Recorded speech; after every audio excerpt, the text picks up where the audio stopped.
ভয় পাওয়ার কি আছে? ও তো দেখতেই পায় না, অন্ধ। একটা আমার, একটা তোমার, আর একটা তোমার বয়ফ্রেন্ড।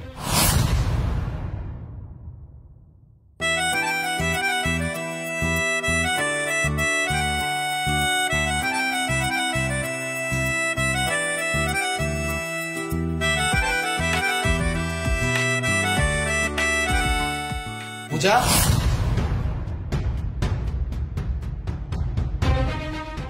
আরে এত ভয় পাওয়ার কি আছে? ও তো দেখতেই পায় না, অন্ধ। পূজা। হ্যাঁ বলো। তুমি কোথায়? এই তো রান্নাঘরে। ও, বলছি আমাকে একটু ঠান্ডা জল দাও না। আচ্ছা তুমি ঘরে যাও, আমি আনছি। আচ্ছা।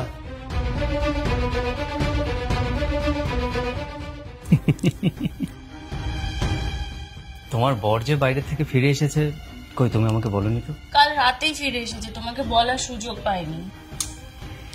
বেশ ভালোই চলছিল সব, কিন্তু তোমার বর এসে সব গড়বড় করে দিল। কিচ্ছু গড়বড় হয়নি, আমি সব ঠিক করে দেব। কিন্তু তুমি এখন যাও, বুঝলে? আমি তোমাকে একটু পরে কল করবো, যাও। শোনো, তুমি কিন্তু আলাদা শোবে। ওকে বেবি, যাও এখন যাও।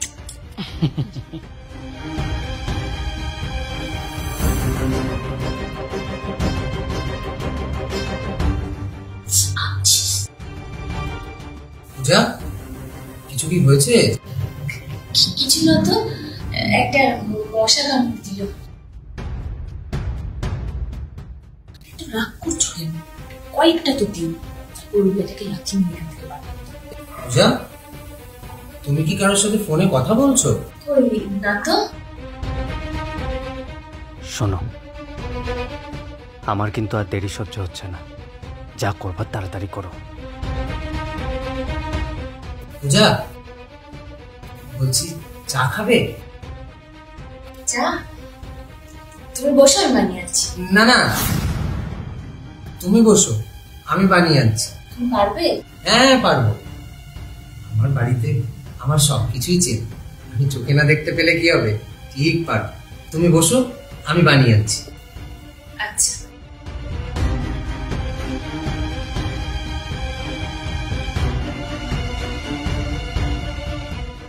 শোনো, আমি তোমাকে আবারও বলছি, যা করবার তাড়াতাড়ি করো।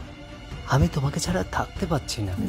বললাম আমি বললাম আমি আছি, তো টেনশন নেই। প্রপার্টি পেপারে সাইন করে মুকের কাছে পাঠিয়ে দিয়েছি। বলছি একটা সাইন করতে হবে, একটা পার্সেল এসেছে কুরিয়ার, তো সেটার জন্য একটা সাইন লাগবে তোমার। কুরিয়ার এসেছে আমার নামে? হ্যাঁ, তোমার নামেই একটা কুরিয়ার এসেছে, এখানে একটু সাইন করে দাও প্লিজ। প্যাকেটটা দেখো তো কি আছে। আমি তুমি সাইনটা করে দাও, আমি এক্ষুনি দেখছি। অ্যাকচুয়ালি ছেলেটা নিচে দাঁড়িয়ে আছে, ও আবার অন্য পার্সেল দিতে যাবে, তো তুমি একটু তাড়াতাড়ি করে দাও। ও, এই যে এখানে এখানে এখানে? হ্যাঁ হ্যাঁ এখানে হয়েছে, দেখো তো। হ্যাঁ একদম ঠিক আছে, থ্যাংক ইউ। প্যাকেটটা? আমি ওকে ছেড়ে দিয়েই প্যাকেটটা দেখছি, আসি। হ্যাঁ, শুধু ওকে লাথি মেরে বাড়ি থেকে বের করা। সত্যি?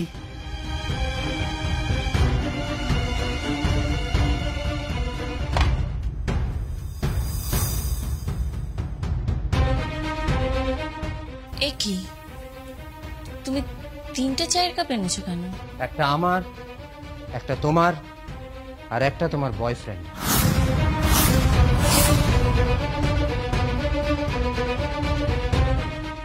বয়ফ্রেন্ড? এসব তুমি কি বলছো স্বর্ণ? তুমি তো অন্ধ। আমি অন্ধ নই, অন্ধ ছিলাম। আমি যে 6 মাসের জন্য বিদেশ গেছিলাম, সেটা কোনো বিজনেস মিটিং এর জন্য না, আমার চোখের লেজার সার্জারি করা। ভেবেছিলাম ফিরে এসে তোমাকে সারপ্রাইজ দেব, কিন্তু ফিরে এসে আমি নিজেই সারপ্রাইজড হয়ে গেলাম।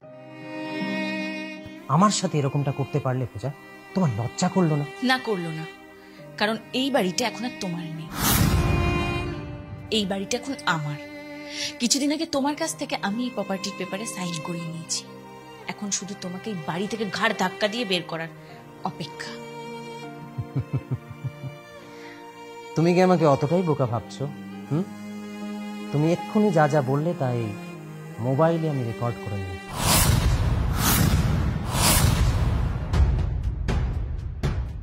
ভিডিওটা আমি আমার বন্ধুদেরকেও পাঠিয়ে রাখলাম। এবার দুজনে জেলের ভাত খাবো। প্রমাণ আছে তো কি হয়েছে? এই চলো তো আগে এটাকে শেষ করি, তারপরে প্রমাণটা অন্য নষ্ট করবো। দাঁড়াও, আমার একটা কলে এই বাড়িতে এক্ষুনি পুলিশ হাজির হবে। এবার তুমি ডিসাইড করো, তুমি জেলের ভাত খেতে চাও না প্রায়শ্চিত্ত করতে চাও? আচ্ছা আচ্ছা আচ্ছা স্বর্ণ, আমি না কিছু করিনি, যা করেছে এই সুমিত করেছে। এই সুমিত ও আমাকে ফাঁসিয়েছে, তোমার বাড়িতে না থাকার সুযোগ নিয়েছে, ও আমাকে ফুসলিয়েছে। স্বর্ণ, আমি এসব কিচ্ছু করিনি, বিশ্বাস করো। পূজা, আর কত মিথ্যে কথা বলবে? আর কত? আমি চোখে দেখতে পেতাম না ঠিকই, কিন্তু তাই বলে আমার ভালোবাসার কোনো কমতি ছিল না। তারপরেও তুমি এতটা নিচে নামতে পারলে। আসলে কি জানো তো, তোমাদের মতো মেয়েরা কখনো কারোর হয় না। জলের স্রোত যখন যেদিকে যায় তোমরা সেই স্রোতের সাথে ধাবিত হও। ঠিক যেমন এখন সমস্ত দোষটা তুমি তোমার বয়ফ্রেন্ডের উপরে চাপিয়ে দিলে। আমাকে ক্ষমা করে দাও প্লিজ স্বর্ণ, আমাকে ক্ষমা করে দাও। আমাকে একবার লাস্ট একটা বার সুযোগ দাও, আমি আর কোনোদিন এরকম কিচ্ছু করবো না। প্লিজ আমাকে সুযোগ দাও। Get lost.